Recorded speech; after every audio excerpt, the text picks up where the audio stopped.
నమస్తే. డాక్టర్ సుధీర్ శర్మ గారు ప్రముఖ జ్యోతిష వాస్తు నిపుణులు. మనకి ఎన్నో తన అమూల్యమైన సలహాలు ఇస్తూ ఉన్నారు.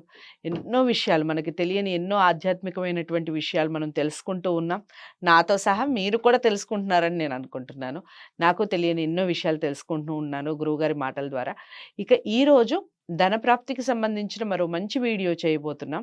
ఇక దానికన్నా ముందు మీరు చేయాల్సిందల్లా గురువుగారిని గనక డైరెక్ట్‌గా కాంటాక్ట్ అవ్వాలి అంటే స్క్రీన్ మీద కనపడే నంబర్‌కి కాల్ చేయాలి.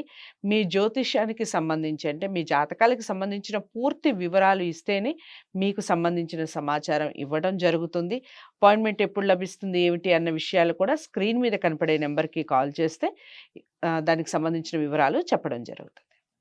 నమస్కారం గురువు. శ్రీమాత్రే నమః. శ్రీ గురుభ్యో నమః. మనం ఎన్ని ధనానికి సంబంధించిన ఎన్ని చేసినా కానీ మంచి స్పందన రావటంతో ఈ క్వెషన్ ఏమిటంటే గురుగారు, అసలు ధన ప్రాప్తి వచ్చే ముందు మనకేమిటి అనేది సూచనలు మనం మనం ఆల్రెడీ తెలుసుకున్నాం. వీడియోలో అవును. చెప్పారు మీరు. ధన ప్రాప్తి అసలు ఇంట్లోనే తిష్ట వేయాలి. అంటే లక్ష్మీదేవి మన ఇంటి నుంచి అసలు బయటికి వెళ్ళకూడదు. అది అభివృద్ధి చెందుతూ ఉండాలి.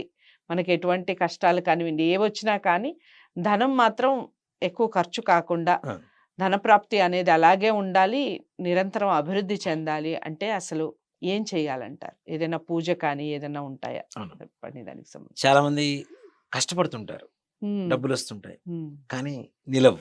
హ్మ్. ఖర్చయిపోతూ ఉంటాయి. మనం దీని ద్వారా నిజంగా అంటే భవిష్యత్ తరాలకు కానివ్వండి, మన పిల్లలకు కానివ్వండి, మన కనీస అవసరాలు తీర్చుకునేటువంటి పరిస్థితులు కూడా ఉండలేని పరిస్థితులుంటాయి. హ్మ్. దీని ద్వారా ఏంటి అంటే అసంతృప్తిపరమైనటువంటి జీవితాన్నే గడుపుతూ ఉంటారు. హ్మ్. కష్టపడుతున్నాం, డబ్బులు రావట్లేదు, వస్తున్నాయి, ఖర్చయిపోతున్నాయి, వస్తున్నాయి, ఖర్చయిపోతున్నాయి. ఇదే రకమైనటువంటి ఆలోచనతో ఉంటారు. హ్మ్. నిజంగా లక్ష్మీదేవి మన ఇంటికి రావడం అనేది ఒక అదృష్టం అయితే, ఆమెను మన ఇంట్లో నిలుపుకోవటం అనేది మన బాధ్యత. హ్మ్. అంతే కదా! ఈ లక్ష్మీదేవి మన ఇంట్లోనే తిష్ట వేసి ఉండాలి అంటే సింపుల్ రెమెడీ అండి. హ్మ్. అసలంటే మనం చెప్తున్నవి ఇవన్నీ కూడాను అనుభుకవ అనుభవించి చెప్తున్నవి కొన్ని, తాంత్రిక విద్యల ద్వారా తెలుసుకొని ఏవైతే ఉన్నాయో అవన్నీ కూడాను తప్పనిసరిగా రూఢిగా ఉన్నవి. హ్మ్. హ్మ్. తాళపత్ర గ్రంథాలు కావచ్చు, పుస్తకాలు కావచ్చు, ఎవరు పడితే వాళ్ళు రాసినవి కూడా కావు. ఒక నియమితమైనటువంటి ఒక జ్ఞానం కలిగినటువంటి వాళ్ళు, శాస్త్రం తెలిసినటువంటి వాళ్ళు, వాళ్ళ అనుభవాలతో రాసినటువంటి పుస్తకాల ద్వారా తెలుసుకున్నటువంటి విషయాలు మనం చెప్తూ ఉన్నాం. ఇంత చిన్న రెమెడీతో మనకి పనులవుతాయా? చిన్న రెమెడీనే కదా! పోతే అవును. పోయేదేం లేదు కదా! చేసి చూడండి, గ్యారంటీ దాని ద్వారా ఉపయోగం అనేది తప్పనిసరిగా కలుగుతుంది. హ్మ్. చెప్పండి. ఎలా అంటే మంగళవారం హ్మ్. ముఖ్యంగా ఈ ధనానికి అధిపతి శుక్రుడు, లక్ష్మీదేవి అని చెప్తూ ఉన్నాం మనం. అవును. కుబేరుడు అని చెప్తున్నాం. హ్మ్. కానీ మన ఇంట్లో ఉండేటువంటి డబ్బుని ఎక్కువగా ఖర్చయిపోతుంది అంటే దానికి కారణం ఎవరు అంటే కుజుడు. హ్మ్. ఎవరికన్నా వెంటనే అడిగిన వాళ్ళకు రూ. 1,00,000 మన దగ్గరున్నాయి. సరే రూ. 1,00,000 ఉన్నాయి కదా! 50,000 ఇస్తే ఓ రూ. 10 నెలకొచ్చేసరికి ఓ 500, 600 వడ్డీ వస్తాయి. ఇద్దాం చెప్పి ఇచ్చేస్తుంటారు. అవి రావు. అవి అట్లానే వెళ్ళిపోతాయి. రైట్. సో, 50,000 నష్టం. వచ్చే వడ్డీ తీసి పక్కన పెడితే అసలున్నదే లాస్ హ్మ్. అయిపోతున్నారు. హ్మ్. మిగిలిన 50,000 కూడా అనారోగ్య కారణాలు కావచ్చు. హ్మ్. ఏదంటే వీళ్ళు ఎవరికన్నా వెంటనే ఇస్తారు కదా! రేపు పొద్దున్నే ఇస్తాం. ఓ 50,000 ఇవ్వమంటే ఇవ్వటం. హ్మ్. దాని ద్వారా అవి కూడా నష్టమైపోవటం. ఇవన్నీ ఇత్యాదువన్నీ కూడా ఎక్కువగా కుజుడు ద్వారా జరుగుతూ ఉంటాయి. ఓకే. ఆర్థిక నష్టం అనేది హ్మ్. ఏదైనా హ్మ్. సరే కుజగ్రహం ద్వారానే జరుగుతుంటాయి. హ్మ్. కుజగ్రహానికి ఇష్టమైనటువంటి వారం ఏమిటి? మంగళవారం. మంగళవారం. భౌమవారం అంటాం దాన్ని. మంగళవారం. ఓకే. మంగళవారం ఆంజనేయ స్వామి వారికి కూడా చాలా చాలా ఇష్టమైనటువంటి ఇష్టమైన వారం. రోజు. అవును. లంకలో సీతాదేవిని ఆంజనేయ స్వామి వారు దర్శించినటువంటి రోజు మంగళవారం కాబట్టి ఓకే. ఆంజనేయ స్వామి వారికి ఇష్టమైనటువంటి రోజు. ఆ రోజుని ఆ ఆంజనేయ స్వామి వారు సీతాదేవిని లంకలో చూసినటువంటి రోజు నుంచి మంగళవారానికి జయవారం అనేటువంటి ఒక పేరు వచ్చింది. ఓహ్! జయవారం అంటారు దాన్ని. చాలా హుహు. మంది మంగళవారం ఏం పనులు చేయకూడదు, ఏం పనులు చేయకూడదు, ఏం పనులు అవును. చేయకూడదు అంటారు. చాలా మందికి సెంటిమెంట్ అది. మంగళవారం అసలు మంగళం అంటేనే శుభం కదా! శుభం. హ్మ్. కదా! హ్మ్. హ్మ్. కాబట్టి మంగళవారం అనేదాన్ని జయవారం అని కూడా పిలుస్తాం. రైట్. ఆంజనేయ స్వామి వారి విజయాన్ని చేకూర్చిన ఒక రోజు కాబట్టి హ్మ్. జయవారం చెప్పి పిలుస్తూ ఉంటాం. అలాంటి మంగళవారం రోజున హ్మ్. మన బీరువాలో ఒక చిన్న ఒక వైట్ కలర్ క్లాత్ తీసుకోండి మంచిగా. హ్మ్. ఒక మీటర్ లేదా అర మీటర్, హ్మ్. హాఫ్ మీటర్ తీసుకొని శుభ్రంగా దాని మీద 4 మూలల కుంకుమ, గంధం పసుపు. పెట్టండి. హ్మ్. పసుపు పెట్టండి. మధ్యలో ఓంకారం కానీ శ్రీ పక్కన 0 శ్రీం ఓకే. అని కానీ శ్రీం. రాయండి. హ్మ్. రాసి దాని మీద కొద్దిగా పసుపు, కుంకుమ వేసి ఒక రూ. 100 కావచ్చు, రూ. 5 కావచ్చు, రూ. 10 కావచ్చు, ఏవైనా సరే మీ శక్తి కొలది. ఓకే.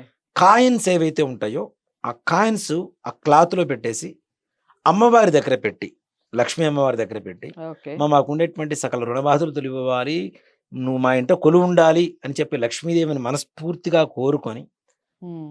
అవకాశం ఉంటే లక్ష్మీదేవి అష్టోత్తరంతో ఆ యొక్క కాయిన్స్ మీద పూజ చేసి, పసుపు కుంకాలతో కొద్దిగా పుష్పాలతో పూజ చేసి, ధూపం, దీపం, నైవేద్యం, నైవేద్యం. హారతి రైట్.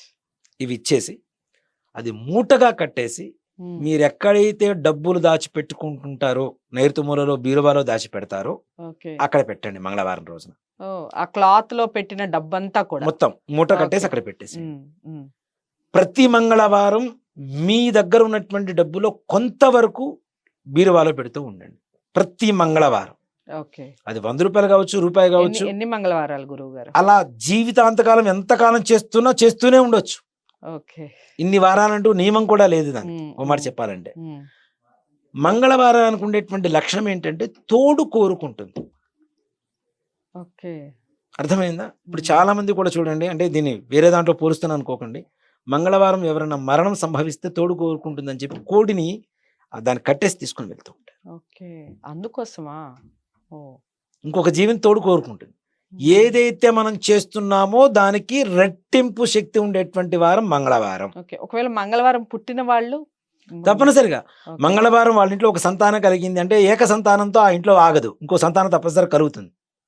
ఓకే. తప్పనిసరిగా. మొదటి సంతానం ఇప్పుడు ఒక అబ్బాయి పుట్టాడు. ఒక్కడే పిల్లవాడు అని చెప్పడానికి మాత్రం ఆ ఇంట్లో ఎక్కడ అవకాశం అనేది ఉండదు. హ్మ్. తప్పనిసరిగా ద్వితీయ సంతానం కలగాల్సిందే. అంటే తోడు పుట్టాల్సిందే. కోరుకుంటుంది. తప్పనిసరిగా. అలానే మనం రూ. 10 పెడితే రూ. 10 మళ్ళీ తోడు. అంటే దాంట్లో అక్కడ వృద్ధి అనేది రెట్టింపు దశ. వృద్ధి అనేది హ్మ్. జరుగుతూ ఉంటుంది. చాలా చాలా మంచి విషయం అండి ఇది. అక్కడ మనం డబ్బులు పెడుతూ ఉంటే డబ్బులు హ్మ్. పెరుగుతూ ఉంటాయి. హ్మ్. పెరుగుతూ ఉంటాయి. పెరుగుతూ ఉంటాయి. పెరుగుతూ ఉంటాయి. మరి ఇంత పెరిగిన మొత్తం ఏం చేయాలి అంటే కొంత తీయండి. మరలా అలా ఆ పెట్టాలి. మూటని మాత్రం మూలధనం అంటాం దాన్ని మనం. హ్మ్. ఆ హ్మ్. మూలధనాన్ని మాత్రం అక్కడే ఉంచండి. మరలా తోడు చేస్తూ ఉండండి. ఓకే. మీరు రూ. 1000 పెట్టారంటే గ్యారంటీ అది 2000. దాంట్లో పిల్లలు ఈ పుట్టవు. క్లాత్ చెప్పారు గదా గురువుగారు. ఈ అవును. క్లాత్ ఏ కలర్ ఏదన్నా? వైట్. వైటే. వైట్ క్లాత్ అమ్మ. తెల్లటి ఓకే. వస్త్రం తీసుకోండి. రైట్. కాబట్టి తెల్లటి వస్త్రంలో ఇవి పెట్టేసి అక్కడ పెట్టి రోజు నిజంగా అవకాశం ఉంటే రోజుకొకసారి నమస్కారం చేసుకోండి. ఆ బీరువాలో ఉండేటువంటి ఆ మూటకు కూడా. ఓకే. లక్ష్మీదేవే కదా ఆమె. హ్మ్. హ్మ్. కాబట్టి అక్కడ ఏదైతే డబ్బు పెడుతున్నామో దానికి రెట్టింపు తోడు కోరుకుంటూనే ఉంటుంది. మన ఇంట్లో లక్ష్మీదేవి పరిపూర్ణంగా తిష్ట వేసుకొని ఉంటుంది. ఎంత మంచి విషయం అంటే ఇది. ఎంతమందికి ఉపయోగపడే విషయం చెప్పారు. చాలా మంది ఇక నుంచయితే ఖచ్చితంగా అమ్మ. పాటిస్తారండి. చాలా మంచి విషయం చెప్పారు. శ్రీమాత్రే ధన్యవాదాలు నమః. గురు. శ్రీ గురుభ్యో నమః.